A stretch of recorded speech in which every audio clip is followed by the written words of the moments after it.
do hino neste Maria. Então, nossas melhores vibrações para Yasmin, para que ela se sinta em sintonia perfeita com o ambiente da nossa casa. Não gosto. Não é nervoso. Oi, gente. Boa noite. Eu sei que todo mundo estava esperando meu pai, o Hernani. Tá todo mundo decepcionado. Então, para quem ficou decepcionado, ele já deixou eu marcar agosto inteiro com o Gilberto, Júlio. Ele vai vir direto agora. Ele disse que você pode marcar ele todos os dias, que ele vai repor essa palestra quantas vezes você quiser. E, enfim, ele pediu desculpa, mas depois de 25 anos de casado com a minha mãe, eles resolveram renovar os votos. Então eles fizeram uma festa de bodas de prata, e aí hoje eles estão embarcando para a Espanha em lua de mel. Enfim, eu tô aqui.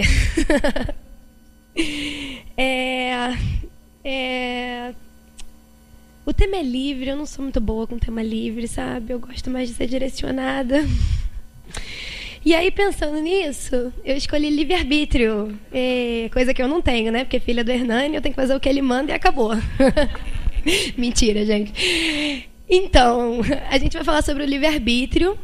E o livre-arbítrio é a nossa capacidade de tomar decisão, e graças a ele é que nós somos responsáveis pelas nossas atitudes.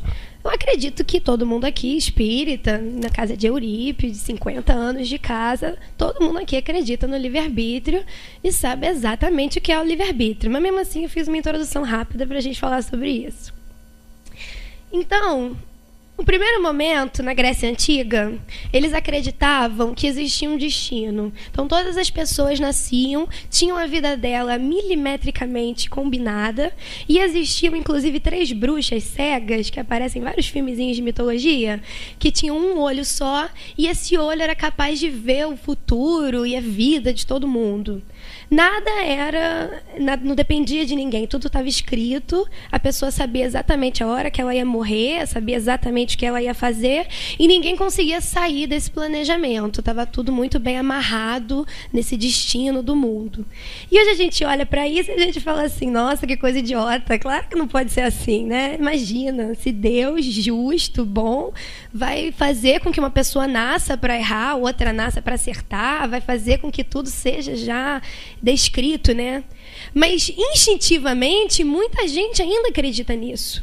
Só você andar por aqui na rua e ver nos muros, leia a sua sorte, jogue búzios para ver seu futuro, faça não sei o que e eu vou te dizer o que aconteceu, o horóscopo. Então, intuitivamente, a gente ainda não tem consolidada a ideia de que nós temos livre-arbítrio.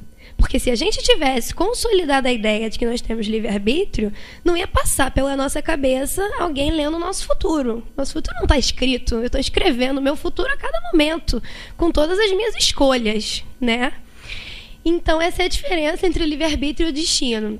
A gente começa a trazer essa ideia de livre-arbítrio quando a gente começa a trazer a ideia de que existe um Deus único. Porque a partir do momento que você acredita num Deus único, e esse Deus é justo, é bom, e é onipresente, onisciente, tem todas essas características, ele precisa dar para os seus filhos igualdade de competição. Não pode ser... Deus não pode escolher uma pessoa que vai fazer uma coisa errada e uma pessoa que vai fazer uma coisa certa. Tem que partir de você a intenção. E aí, dentro do cristianismo, ele começa a trazer a ideia de que todos nós nascemos para fazer o certo, mas que escolhemos, temos a oportunidade de escolher entre o certo e o errado. Temos a oportunidade de escolher o certo para que o certo tenha mérito, porque também, se a gente é obrigado a fazer o certo, ele não tem mérito nenhum. E temos a oportunidade de fazer o errado para que a gente escolha o certo. Nunca para que a gente escolha o errado, mas temos a liberdade de escolher. Tá aí tudo bem, né? Tá. Se for rápido, se ficar confuso, levanta a mão, tá, gente? Só Só que aí começou o primeiro problema. Porque se Deus é justo, Deus é bom, e está tudo certo ali dentro do cristianismo, que nem a gente vem estudando, depende só de mim, mas a gente não vive num mundo de igualdade. Então, você falar que um espírito, que uma pessoa, um menino que nasce no Golden Green e um menino que nasce no Complexo do Alemão, os dois podem fazer as escolhas deles, cada um escolheu a sua vida. Só que o meio te limita muito. O menino que nasce no Golden Green, ele não passa pelas privações materiais, ele não passa pelas privações do meio, ele não passa pelo problema das famílias, por estar em contato com o mundo do crime, pela oportunidade, como o garoto que nasce no Complexo do Alemão. Então, exigir que os dois tenham as mesmas escolhas, usem os dois o livre-arbítrio dele para o bem, é uma coisa meio injusta. Porque, afinal de contas, um está sendo direcionado, está tendo todas as oportunidades, e o outro está tendo que ralar sozinho, subir sozinho ao longo da jornada dele. Mas até isso a gente respondeu rápido, porque aí veio Kardec, trouxe o Consolador Prometido, e essa dúvida foi resolvida também de maneira rápida. Ele traz a reencarnação, e agora está tudo explicado. Então, você não tem só uma vida, você tem várias vidas. Em cada vida, você vai ter uma oportunidade diferente. Cada encarnação e cada momento, cada classe social, cada ponto que você está, é para você ter um aprendizado diferente. Então, quando você encarna no Golden Green, você tem que passar pela prova da riqueza, você tem que aprender a dividir, você tem que aprender a não ser egoísta, você tem que usar a riqueza em benefício de todo mundo. E quando você nasce no Complexo do Alemão, você tem que passar pela prova, sem se revoltar com Deus, sem entrar pelo caminho mais fácil, lutando, estudando e crescendo com as suas forças. Em cada encarnação você vai estar num ponto diferente, porque as suas encarnações vão ser determinadas pelo que você precisa aprender. Então você vai passar por todas essas experiências e ainda assim o livre-arbítrio continua sendo lei e continua sendo justo. E aí ele adiciona a lei de ação e reação dessa forma, de uma forma mais ampla. Além do ponto de vista físico, que Newton já tinha explicado para a gente, que quando você soca uma coisa, aquilo te devolve com a mesma intensidade e sentido contrário, ele traz para a gente a ideia de que ela também funciona no sentido energético. Então, as suas ações geram uma carga energética, atingem o alvo, atingem o objetivo e retornam para você. Se forem ações boas, retornam coisas boas. Se forem ações ruins, retornam coisas ruins. E assim a gente completa a lei de ação e reação, e tem todas aquelas frasezinhas que espírita adora falar, colar em adesivo de carro, né? E todas essas coisas. Que reencarnação é uma questão de justiça, que o homem é senhor e escravo de suas escolhas, que a semeadura é livre, mas a colheita é obrigatória, e por aí vai todas as nossas informações. O grande problema vem agora que a gente já entendeu isso tudo, a gente já descobriu isso tudo, a gente já sabe isso tudo. Nós somos espíritas, nós já temos essa consciência. E aí a gente fala, então tá bom, então o que eu preciso fazer é decidir fazer coisas boas, porque afinal de contas eu tenho um livre-arbítrio, se eu decido fazer coisas boas voltam, então é isso que eu quero para minha vida, é isso que eu quero. E aí quando a gente começa e a gente decide que vai fazer o bem, a gente decide que é isso que a gente quer, a gente descobre que tem alguma coisa, que tem uma pegadinha aí. Que a gente decidiu mesmo. A gente veio pra cá, a gente está estudando, a gente quer fazer o bem. Mas não está dando certo, não. Tá difícil. A gente quer fazer o bem, mas a gente não faz. A gente chega assim no ponto que a gente tem que decidir, a gente não sabe direito o que é certo. E aí a gente começa a entender que tem outras coisas além disso, além da reencarnação, além de tudo que a gente já explicou. Existe aí duas pegadinhas que eu consigo enumerar agora, né? Deve ter um monte aí que eu não conheço ainda. Mas nesse momento, existe aí dois problemas que a gente precisa mensurar. O primeiro deles é o nosso inconsciente. Olha que coisa boa. A gente decidiu que vai fazer o bem. Beleza. Só que a gente decidiu no nosso consciente. E quando a gente precisa tomar atitudes que a gente não está raciocinando? Ao longo do nosso dia, Freud dizia que 60% das nossas ações e das nossas escolhas eram tomadas de forma inconsciente. Então, isso significa que 60% das consequências que a gente vai sofrer, nós não raciocinamos. Não passou pelo nosso consciente.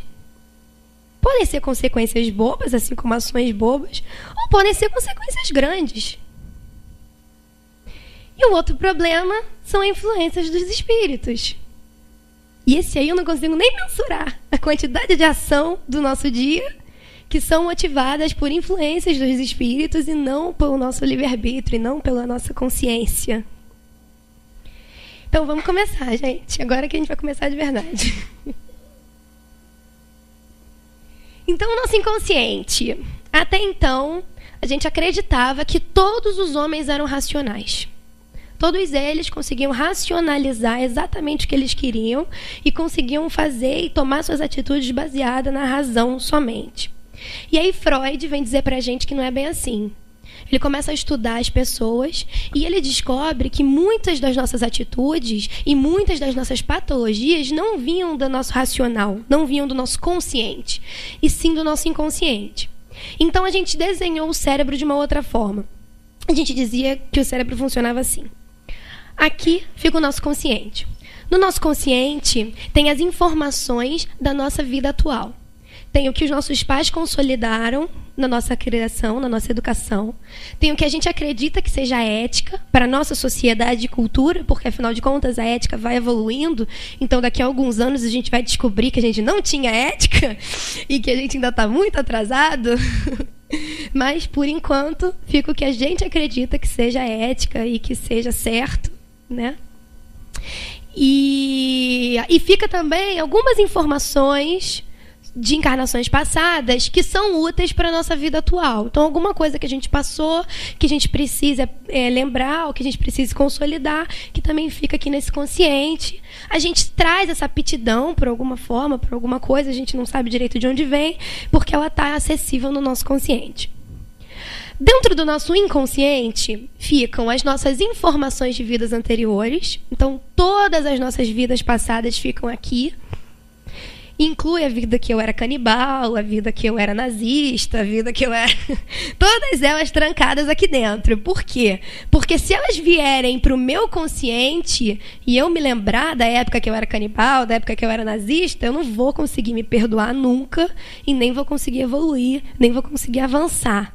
Então Deus me dá esse presente, que é esquecer, reprimir essas lembranças, né? Ele não apaga, porque afinal de contas aquilo aconteceu, ninguém pode apagar o passado. Mas eu reprimo para que aquilo ali não atrapalhe a minha evolução e o meu crescimento no presente. Só que além disso, aqui também fica guardado quem nós somos de verdade. Aqui fica guardado os nossos preconceitos. Aqui fica guardado os nossos desejos. Aqui fica guardado as nossas sombras mais sombrias. É um monstro do nosso inconsciente. Então aqui é o ser humano, é o indivíduo que a sociedade nos tornou. Não é o indivíduo que nós somos.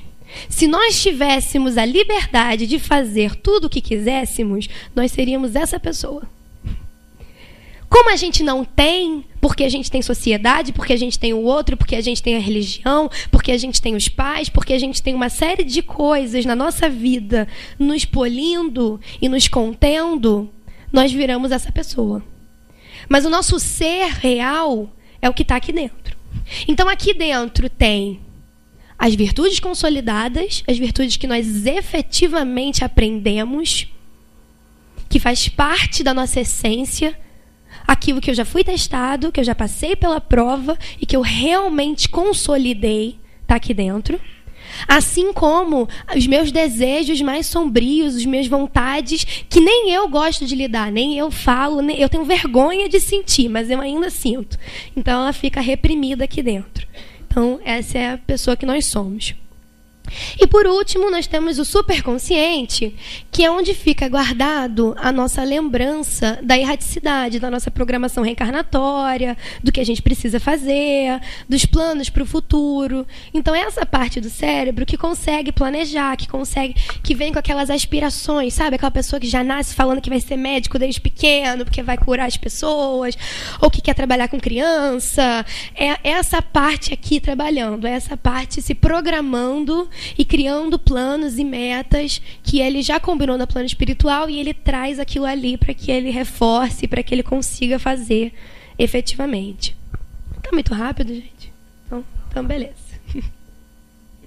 Então, se 60% das nossas ações são comandadas pelo nosso inconsciente, a gente precisa fazer alguma coisa. A gente precisa aprender a lidar com esse inconsciente, porque não dá pra gente continuar assim. A gente não vai conseguir evoluir enquanto a gente não resolver. E aí muita gente começou a estudar e trazer vários tipos de psicologia, e traz terapia de vidas passadas, e traz não sei o quê, e senta para falar com o psicólogo, e vamos trazer a sombra para o consciente para você poder lidar com ela. E cada vez mais, com a pessoa funcionava, a outra ficava mais maluca ainda, a outra piorava. Se Deus deixou aquele conflito trancado, é porque a gente ainda não tem condição de lidar com ele. Ninguém aqui é melhor do que Deus, né? Assim, se ele sabe que a gente não tem condição, é porque a gente não tem condição. Então, a realidade é que a maneira certa da gente trabalhar o nosso inconsciente e da gente evoluir não é a gente querendo reescrever o que Deus criou. É a gente indo pelo caminho difícil. É a gente se educando. E aí veio essa nova vertente da doutrina espírita, que vem falando todos os dias e o tempo inteiro sobre a reforma íntima. Então, vamos lá. Reforma íntima. O que é reforma íntima?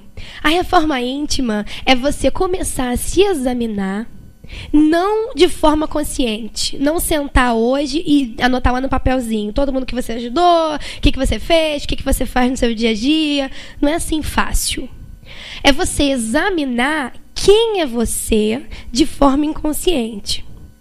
E como é que você vai saber isso se você está no inconsciente? Você vai saber pelas suas atitudes e pela sua reação. Você deixa claro o seu inconsciente a partir do momento que você não está agindo de forma consciente. Então, quando você começa a perceber o estímulo que a pessoa te dá e como você reage, você enxerga quem você é. Quando você age, não necessariamente, porque você pode ter passado dias pensando, arquitetando, elaborando, e você não necessariamente está fazendo o que você queria.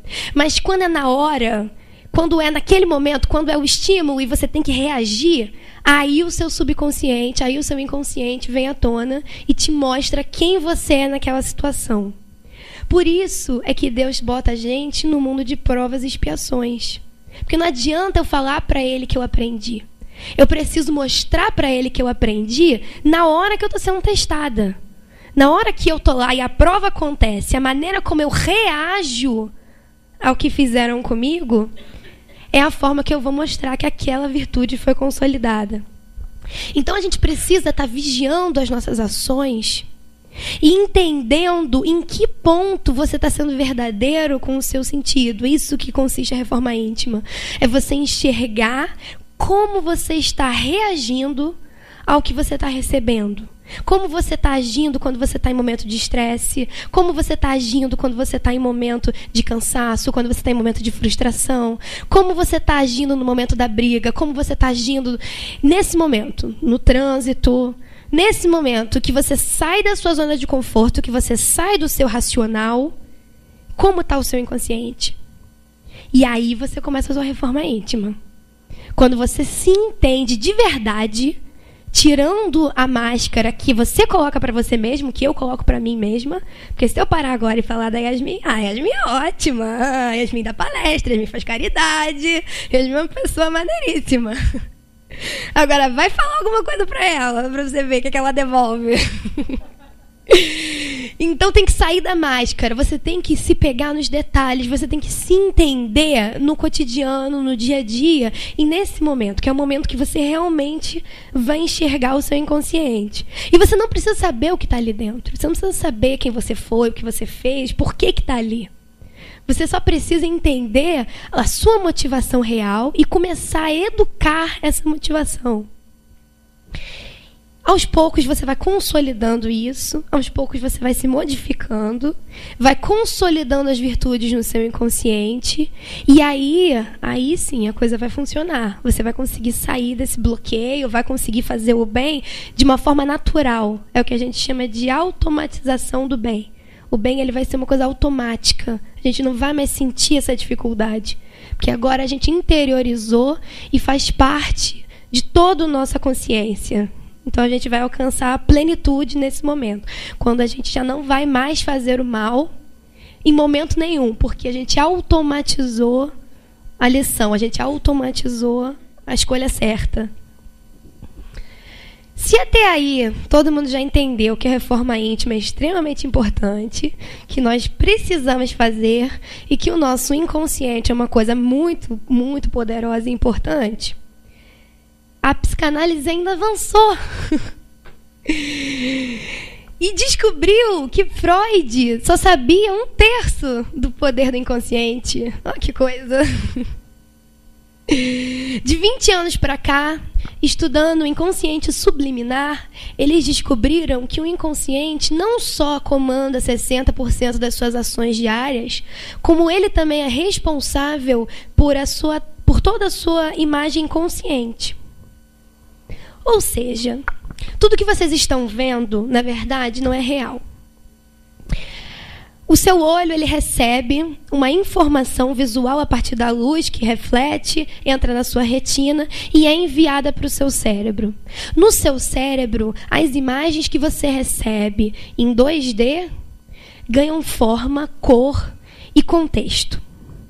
E isso tudo acontece baseado no seu subconsciente. Então, todas as ações e todas as cenas que você vê na sua vida, nesse momento você está me vendo, está vendo a cor da minha roupa, está me vendo tridimensional, graças ao seu subconsciente. O seu subconsciente está juntando todas essas peças e está montando a cena que está acontecendo agora e está passando para você como uma coisa real. Qual é o problema disso tudo? O problema é que quando você visualiza uma cena, visualiza uma coisa, vivencia qualquer coisa ou lembra de alguma coisa, o seu subconsciente está adicionando na cena todos os seus preconceitos. Todos os seus preconceitos, todas as suas falhas, todas as suas intenções. E você enxerga aquilo ali da maneira como você consegue, da maneira como a sua essência enxerga. Então, a mesma cena, para duas pessoas que possuem essências diferentes, vai ser uma cena completamente diferente. Então, uma pessoa boa, observando uma coisa, ela vai sempre trazer a melhor intenção daquilo ali. Ela vai sempre enxergar o que é de mais positivo. Ela vai sempre enxergar de uma forma melhor. E uma pessoa ruim, por ter preconceito, por ter... dentro da essência dela, ela ainda não ter consolidado essas virtudes, ela vai sempre enxergar da pior forma. Vai sempre achar que tem uma segunda intenção, vai sempre achar que a entonação foi diferente, vai sempre achar que a postura, que o jeito como ela falou, que o jeito... qualquer coisa, até o físico... que aquilo ali está influenciando de alguma forma e vai ter a interpretação dela do que está acontecendo. Então, se você chamar 6 pessoas para narrarem uma cena, cada um vai narrar de um jeito diferente, porque a verdade ela é relativa. E a nossa verdade depende do nosso inconsciente, depende da nossa essência. Então, se a nossa essência for uma essência negativa, for uma essência que não consegue ver otimismo, que não consegue ver nada de bom, ela não vai ver nada de bom. E não significa que não tem alguma coisa de bom na realidade, né? A realidade ela é subjetiva. Então, até de forma consciente, até no momento onde eu estou tomando uma atitude racionalizando, eu não estou 100% consciente. Porque eu tenho a minha essência, eu tenho a minha realidade, eu tenho a minha verdade atuando naquilo ali. Então, se eu não pratico a reforma íntima, se eu transformo a doutrina espírita numa doutrina morta, se eu venho para a palestra, se eu estudo, eu posso até praticar a caridade, mas se eu não me mudo, se eu não me melhoro, se eu não modifico as minhas atitudes, se eu não modifico a minha personalidade, se eu não modifico a minha essência, eu não avanço. Porque a cada momento eu vou fazer a mesma coisa e eu vou entrar no mesmo círculo. Não adianta eu buscar resultado diferente fazendo a mesma coisa. A caridade, ela existe para que a gente se exercite, para que a gente, em contato com o outro, a gente enxergue o quanto a gente ainda precisa evoluir. Para que a gente, quando sentar lá na nossa casa, quentinho, confortável, e reclamar porque tá sujo, ou porque tem louça, ou porque sei lá o quê, a gente se lembre que a gente foi entregar quentinho e que eles não tinham prato. Para isso que serve a caridade. Para ser um veículo que nos melhore no nosso dia a dia e na nossa família, no nosso cotidiano, para que mude a nossa essência. Não para que eu vá lá, pratique e ache que fiz a minha parte, agora eu posso ir para casa tranquila falar mal dos outros, que nem eu faço. Então, assim... Gente, estou morrendo de calor, desculpa. Desculpa, eu não estou gostando, eu estou derretendo.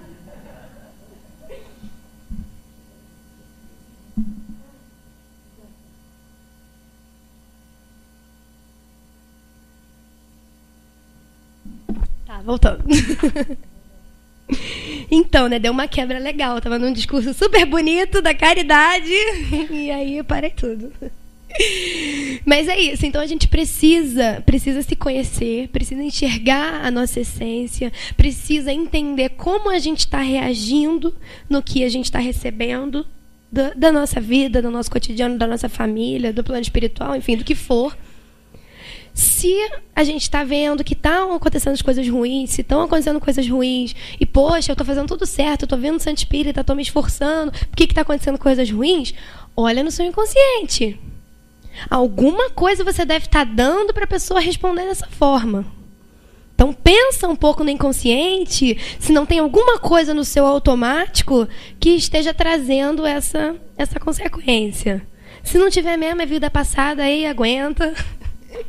Que é a vida, entendeu? Então não foi nessa, foi na outra, tem que passar mesmo. E aí, enfim, eu falei que tinham duas pegadinhas. Uma delas era o inconsciente, a gente vai resolver com a reforma íntima. No final eu tenho umas dicas de como a gente vai fazer isso. E a segunda era a influência dos espíritos. E aí eu vou dar uma volta enorme até chegar nela, então é isso mesmo. Primeira coisa, antes da gente entender como os espíritos influenciam na nossa vida, a gente precisa entender que a gente está imerso no fluido cósmico universal. E Kardec já tinha escrito isso desde 1800, sei lá o que, quando ele escreveu a Gênese. Mas os cientistas só descobriram isso em 1929. Como é que eles descobriram? Um cientista muito legal, que não devia ter nada para fazer, resolveu que ia medir o tamanho do universo. Então ele pegou um telescópio super potente e resolveu medir a distância da constelação mais distante que ele conseguia ver até a outra mais distante que ele conseguia ver.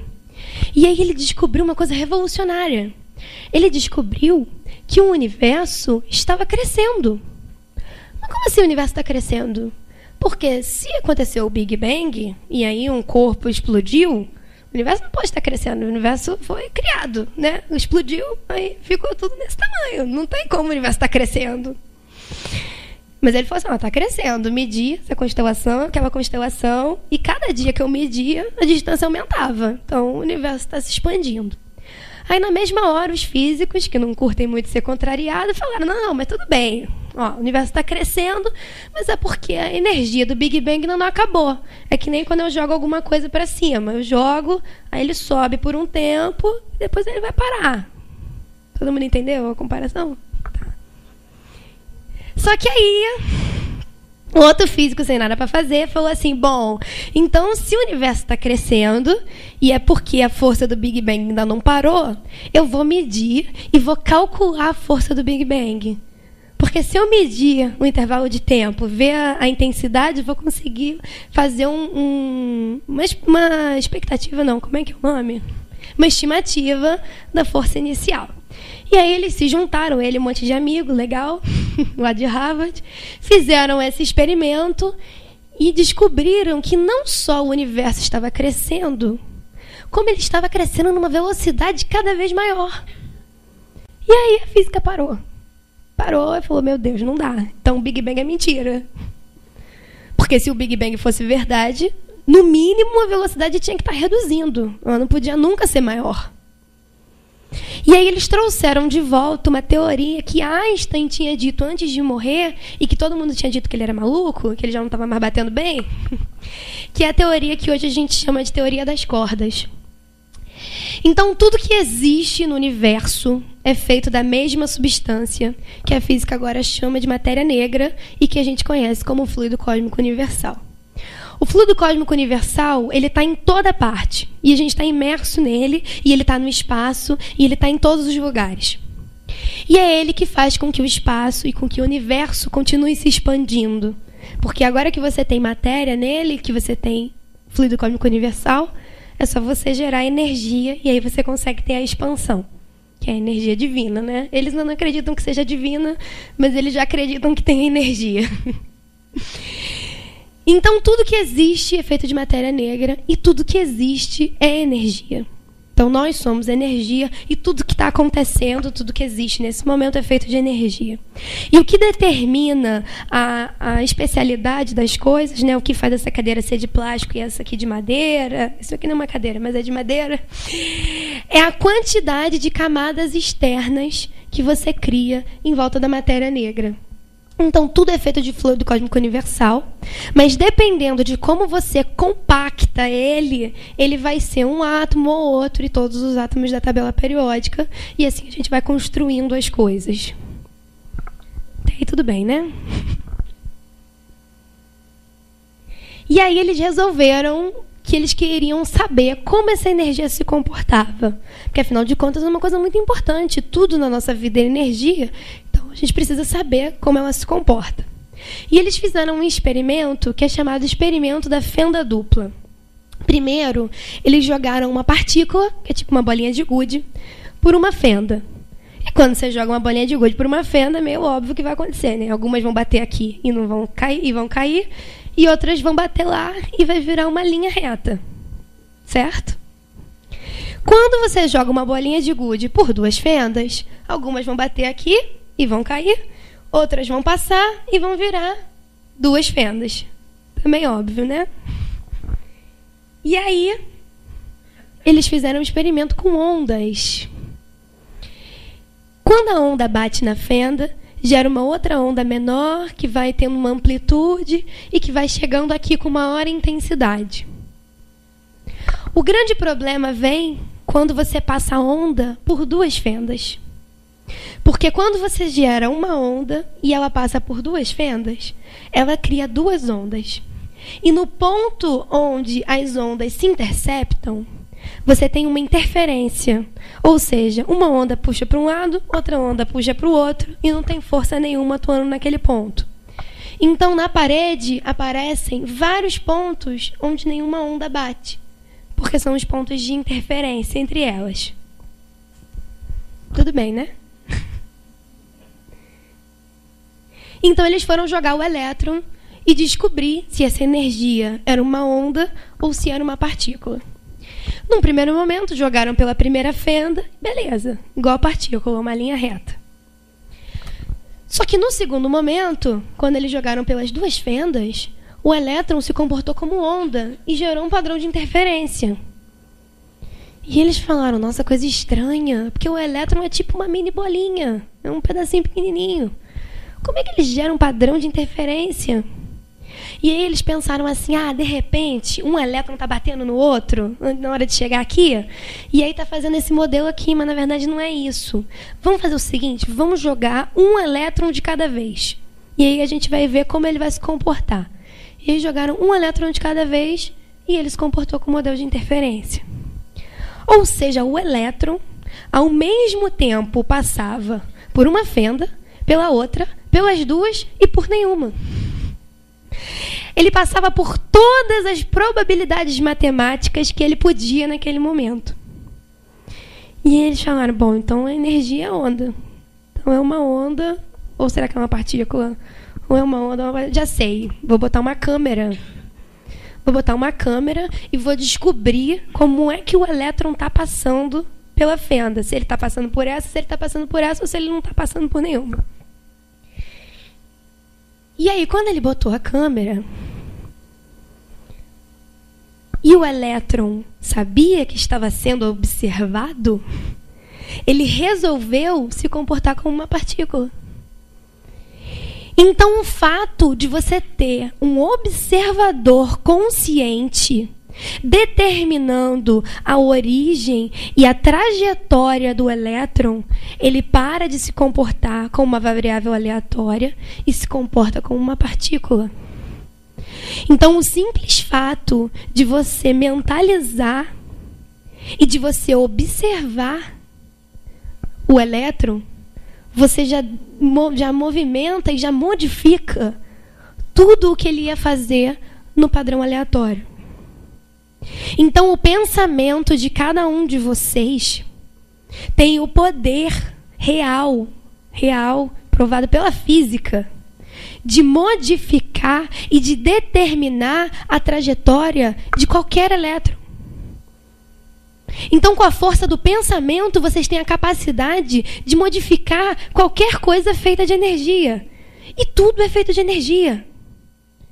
Se vocês tivessem, e vocês eu me incluo, se vocês tivessem fé, seria capaz de mover a montanha. Porque a gente é capaz de mover o elétron. A gente é capaz. E se tudo é feito de energia, então o nosso poder ele tem muito mais força do que a gente imagina.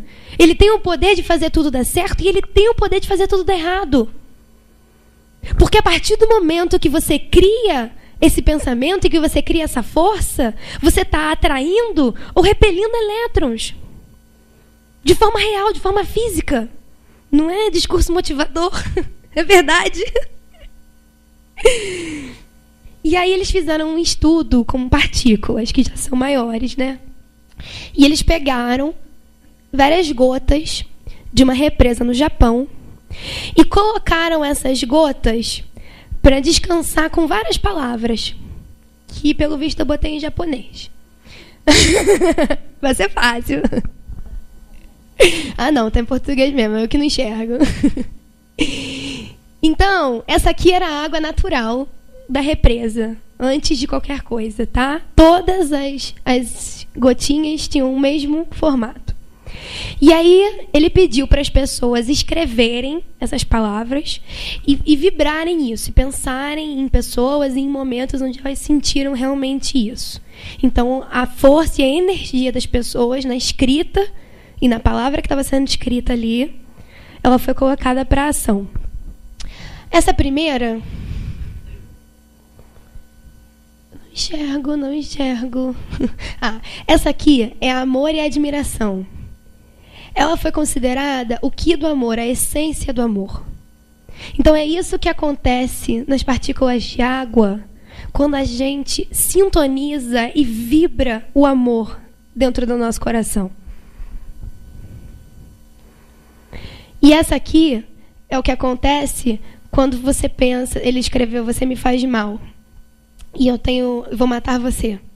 Então isso aqui é o que acontece quando você gera o ódio dentro da água. É o que o sentimento de ódio faz com a partícula da água. Esse aqui é o obrigado. Eu não consigo ler o resto, mas deu para entender, né? Se o... Quê? Não, acho que foi... esse aqui é a água depois da oração. Esse aqui é depois da Sinfonia de Beethoven. Esse aqui é depois da Sinfonia de Bach. Esse aqui é o Obrigado. Esse aqui é o maior lago do Japão, o último lago limpo. Esse aqui é o lago que passa perto da maior cidade do Japão. Então tem mais poluição, tanto das pessoas quanto energética. Isso aqui foi depois de uma dança folclórica. É isso. Então, se os nossos sentimentos e se a palavra escrita, se a nossa intenção consegue fazer isso com as partículas de água, Imagina o que ela não faz com o nosso corpo, que é 70% feito de água. Então, as nossas emoções, os nossos sentimentos são responsáveis pela maneira como a gente se sente e pela maneira como a gente vive a nossa vida, inclusive fisicamente. Porque você imagina o nosso corpo tendo essa vibração e ficando desse formato ao longo do dia inteiro. Daqui a pouco você tem uma doença, você tem algum tipo de problema, porque você está mantendo a sua energia dessa maneira. Você está sendo sintonizado dessa forma. Então, as nossas emoções e o nosso equilíbrio, a nossa gratidão e o nosso amor, ele é importante, primeiro de tudo, para a nossa saúde, para o nosso bem-estar e para que a nossa energia não fique assim. Então, se você não quer perdoar a pessoa por ela, perdoa por você. Porque, no fundo, a primeira pessoa que está fazendo mal o rancor, a primeira pessoa que está fazendo mal essa energia é você, é o seu corpo.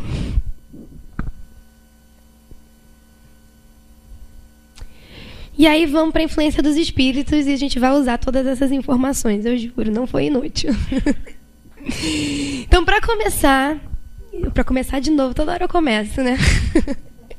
Então, para a gente falar sobre isso, a gente precisa entender que, mais uma vez, o nosso cérebro está pegando uma pegadinha na gente.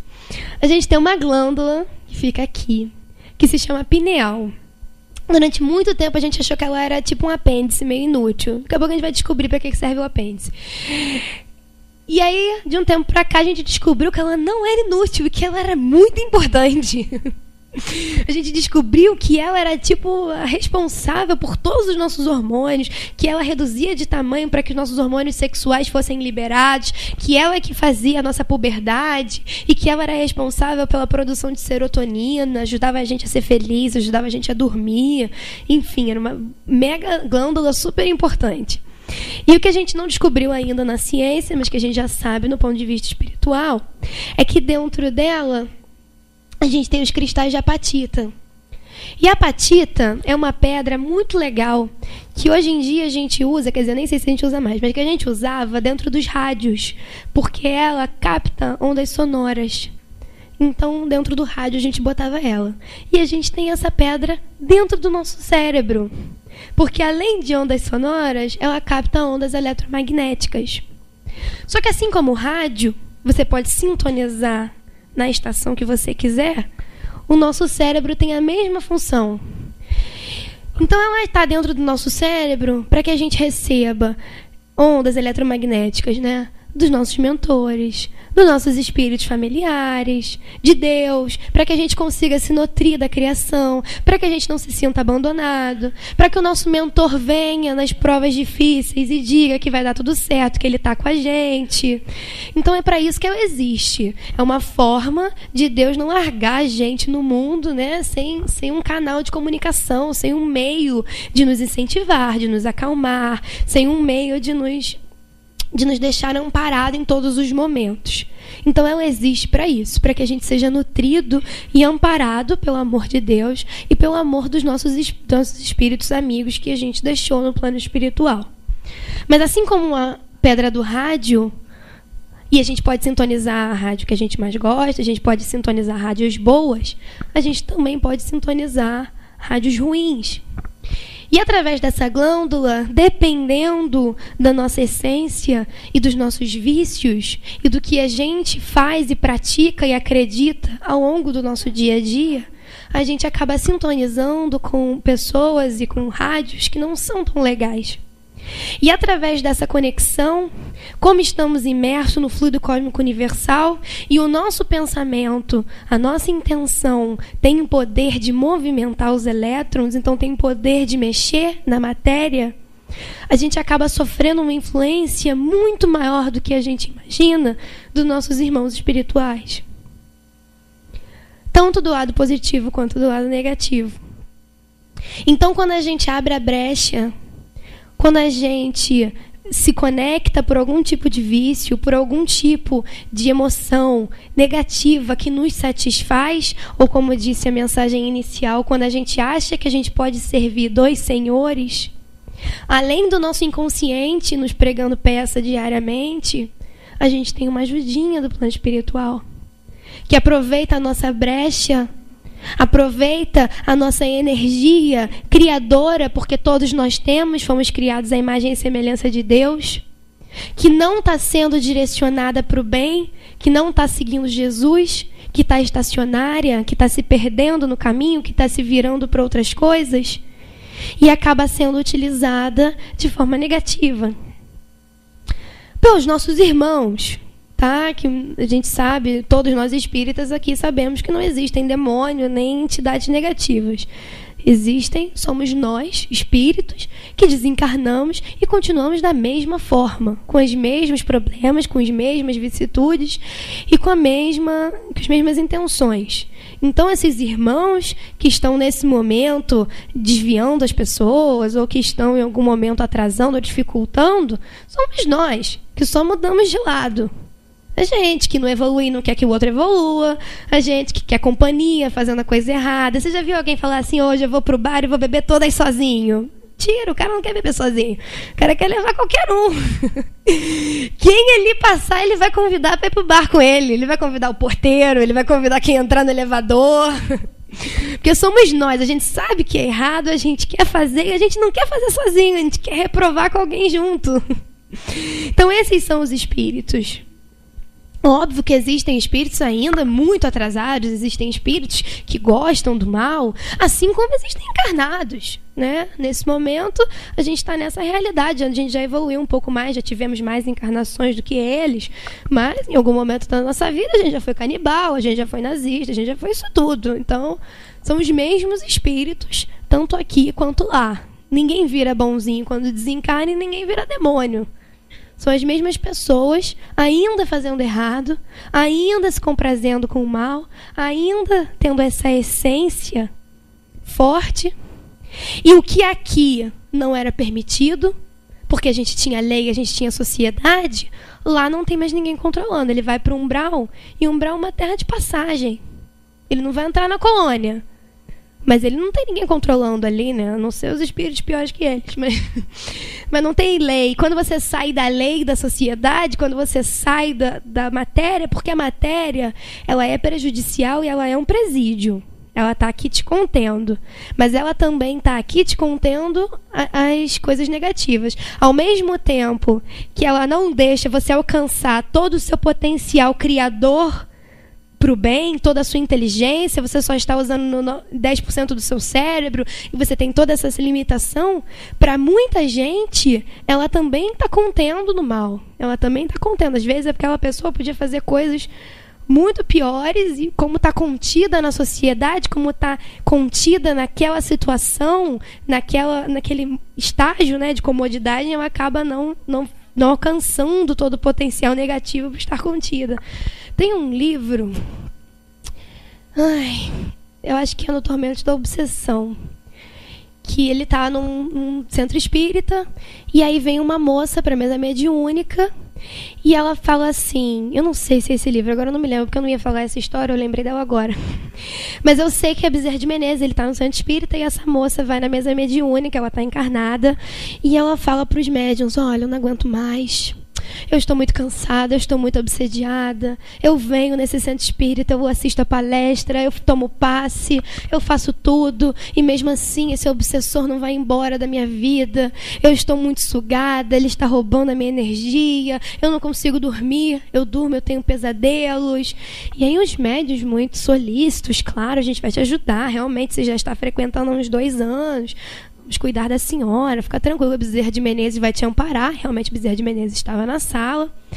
E aí deram um passe nela, ela melhorou, o espírito foi retirado, Bezerra de Menezes adormeceu, o espírito do menino que estava acompanhando ela, levou ele para a colônia e estava tudo tranquilo. Até que, de repente, todo mundo começa na colônia a ouvir uns gritos e todo mundo, o que está acontecendo? E de repente, quando Bezerra olha, era ela. Ela tinha dormido, desdobrou, não viu o menino no quarto, foi atrás dele. Ela queria muito ele perto dela. Ela tinha uma sensação de que ele tinha que ficar perto dela, um apego tão grande, que ela foi lá chamar ele dentro da colônia. E o menino, pelo amor de Deus, não deixou ela me levar.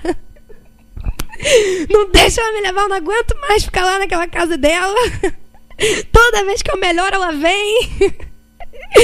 E aí Bezerra adormeceu ela, levou ela de volta pro quarto, e mesmo assim ela vai extremamente contrariada. Então, na matéria, na sociedade contida, a essência dela era essa. Ela estava sendo obsediada, ela não entendia por quê. Mas quando ela dormia e liberava todo o inconsciente dela, toda a vontade real dela, não era bem assim. Então a matéria, ela também serve para isso. Ela também nos contém, em muitos casos ela nos contém de fazer tudo que a gente tem vontade. Por que eu falei isso tudo? Não tenho ideia. Me perdi legal. Então a gente tem a glândula pineal. A glândula pineal sintoniza com quem a gente deixar. Esses espíritos que estão do outro lado somos nós. E são espíritos, porque a gente está no mundo de provas e expiações, né? Agora a gente vai melhorar. Se Deus quiser, eu vou ficar aqui, né? Rezando todo dia e conversando muito com Ele, pedindo para ficar. Mas por enquanto a gente tem espíritos ainda desde primitivo até espíritos regenerados. Então o plano espiritual, ele tem a mesma intenção. São espíritos dos mesmos níveis. Por isso que a gente olha aí pelo mundo e a gente vê espíritos na nossa faixa etária que não está tão bom assim, espíritos muito bons. Você olha e tem Chico Xavier, e tem Divaldo Franco, e tem Gandhi, né? Você fala, meu Deus. E, ao mesmo tempo, tem, né, os traficantes, os terroristas, que você pensa, caramba, como uma pessoa não faz uma coisa dessas, né, não evolui em nada. Então, é o mesmo nível no plano espiritual. E você sintoniza com quem você autoriza, com quem você abre as suas portas, com quem você abre os seus pensamentos. Porque no mundo material, a gente também faz isso, a gente se protege. A gente mora num condomínio, a gente tranca a nossa porta, a gente não autoriza as pessoas a subirem. Se o porteiro ligar e falar assim, tem um cara aqui todo imundo, sujo, morador de rua, quer subir na sua casa, 90% das pessoas vão falar, não, deixa que eu vou aí ver o que ele quer. Vê pra mim se você pode resolver. Por quê? Porque você não sabe quem é aquela pessoa, você não conhece, você não deixa qualquer um entrar na sua casa. A pessoa pode te fazer mal, a pessoa pode te prejudicar. Então você se protege. Agora, de maneira espiritual, a gente não faz isso, né? O que é mais importante, a gente não cuida. Então, a porta da nossa casa, espiritualmente falando, a gente não fecha, a gente deixa aberta. E entram todas essas pessoas da rua. Quem quiser entrar, entra. Quem tiver um mínimo de afinidade, entra. E como é que a gente fecha a porta da nossa casa? Porque, materialmente falando, já falei que é fácil. A gente bota lá 1000 fechaduras e, enfim, está fechada.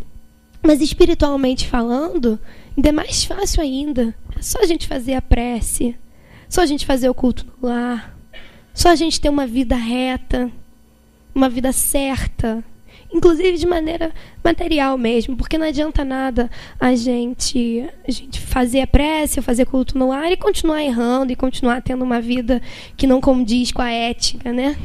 Estou dizendo que ninguém tem que virar santo, mas tem que ser íntegro. Tem que ser honesto. E se não é, começa agora. Volta para casa hoje e começa agora. Porque Deus nos ama e está sempre de braços abertos. A partir do momento que a gente voltar, Ele vai até a porta receber a gente em todos os momentos. Então, se a gente tem uma vida íntegra, se a gente tem uma vida certa, e a gente tem o hábito da prece, e a gente faz o culto no lar, e a gente fecha a nossa porta, a gente está se protegendo e está bloqueando dessas entradas que vão fazer mal, né? A gente está selecionando quem a gente vai deixar entrar na nossa casa. E eu vou correr que pelo visto meu tempo está acabando. Então os espíritos, eles influenciam na nossa vida, eles influenciam nos nossos pensamentos e eles influenciam na nossa matéria, porque eles também são energia e a energia consegue mexer nos elétrons. Então é através dessa capacidade que eles conseguem fazer mediunidade de efeito físico, que eles conseguem fazer todas essas mudanças. Mas a forma mais fácil deles fazerem, nem precisa ser um espírito muito inteligente para isso, é influenciar o nosso pensamento. Por quê? Eu, como encarnada, posso influenciar o pensamento de todo mundo aqui. Eu sento, começo a dar 1000 conselhos, encho o saco, ligo para vocês, mando mensagem, faz o que eu tô falando, faz o que eu tô falando. Quanto encarnada, vocês podem me ouvir ou não. E aí pode me bloquear no WhatsApp, né? Desligar o telefone, viu que a palestra é minha ou do meu pai, porque ele prega essas pegadinhas em você, não aparece aqui. Então vocês conseguem me bloquear. O problema é que os espíritos vão para o seu lado, te sugestionam, ficam te perturbando, dizendo para você fazer isso, para você fazer isso. E como você não protege a sua casa, não tem a oração, não tem aqueles hábitos que a gente falou antes, você não sabe que ele está ali. Então não é tão simples quanto bloquear no WhatsApp, né? E aí, como você não sabe que ele está ali, você começa a achar que a ideia é sua. E aí você acha que a ideia é sua, você acha que o ali veio da sua cabeça. E aí você acaba fazendo ou tendo essa facilidade maior. Os espíritos, eles só conseguem perturbar em vícios, né, em faltas de virtudes que a gente não consolidou. Qualquer obsessor que vá para sua casa e comece a te incentivar a fazer uma coisa que você consolidou, que você sabe que é errado, ele não vai conseguir. Então ele não vai nem tentar, alguns tentam, mas ele não vai nem tentar ir aonde você tem ponto positivo. Ele nem vai tentar, porque ele não vai conseguir absorver isso. Onde você tornou aquela qualidade no inconsciente, onde você tornou aquela qualidade automática, ele não vai conseguir mexer. Ele só vai conseguir mexer aonde você não consolidou ou no seu consciente. Vai mexer no seu racional. Vai mexer na sua vaidade, vai mexer no seu ego, vai fazer você se sentir ofendido, vai fazer você sentir como se a pessoa estivesse te desafiando, vai fazer você se sentir como se ela estivesse desmerecendo, e ele vai contornando o seu consciente, vai brincando com você daquela forma. Mas onde você consolidou a virtude, ninguém mexe. É por isso que ninguém retorna. Mesmo com obsessão, mesmo com o problema do inconsciente, ninguém anda para trás. O que você consolidou é seu. E mesmo com tudo isso, você tem um livre-arbítrio. Você tem um livre-arbítrio de não ouvir ele, e você tem um livre-arbítrio de fazer o que você quiser. O problema é você descobrir o que você quer. E aí, correndo mais um pouco. Então, gente, eu ia falar da escadinha, de como a gente automatiza a virtude, mas não sei se eu tenho tempo. Cada virtude, a gente tem que andar em todos os degraus. No primeiro degrau, é o degrau onde a gente erra e a gente gosta de errar. A gente não só sabe que está errado, como a gente acha que aquilo ali é uma virtude, a gente deturpa. Por exemplo, eu não levo desaforo para casa, falou comigo, eu vou xingar mesmo, eu dou um boi para não entrar numa briga e uma boiada para não sair. Ou seja, eu estou legitimando o fato de eu ser agressiva, o fato de eu não perdoar, o fato de eu ser vingativa. Eu estou no primeiro degrau, eu ainda estou deturpando o que é virtude e o que não é. Eu passo para o segundo degrau e eu já entendi que não é uma virtude, mas eu tenho uma síndrome de Gabriela. Eu sei que está errado, mas eu nasci assim, eu vou morrer assim, eu sou assim mesmo, e todo mundo que me ature. A gente está no segundo degrau. Pelo menos já subiu um. No terceiro degrau, a gente sabe que é errado, a gente sabe que a gente tem que melhorar, que a gente tem que mudar, mas ao mesmo tempo a gente ainda sente muita vontade de fazer. Então o que a gente faz? A gente faz escondido. A gente olha pro lado, vê se tem mais alguém fazendo, sabe? Aquele negócio de quero jogar uma garrafa no chão, quero avançar um sinal. Tá de noite, não tem ninguém. Aí você vai parar ou não vai parar? Vai parar ou não vai parar? Você fica olhando pro carro do lado. Se o carro do lado for, você vai junto. Você tá aqui ainda. Depois desse, você faz, mas você se arrepende. Aí você faz, aí você se arrepende, aí vive naquela culpa. Esse é o degrau mais longo que tem. Você fica na culpa um tempão, a culpa não deixa você subir. Aí você fica, meu Deus, avancei o sinal, sou a pior pessoa do mundo, podia ter matado alguém, nada aconteceu. Mas a culpa, porque você errou de novo, é enorme. E aí você avança mais um degrau e você começa a ter culpa no meio. Tipo assim, você vai avançar, e você sente a culpa e você para na faixa. Mas pelo menos parou. Pelo menos está ali.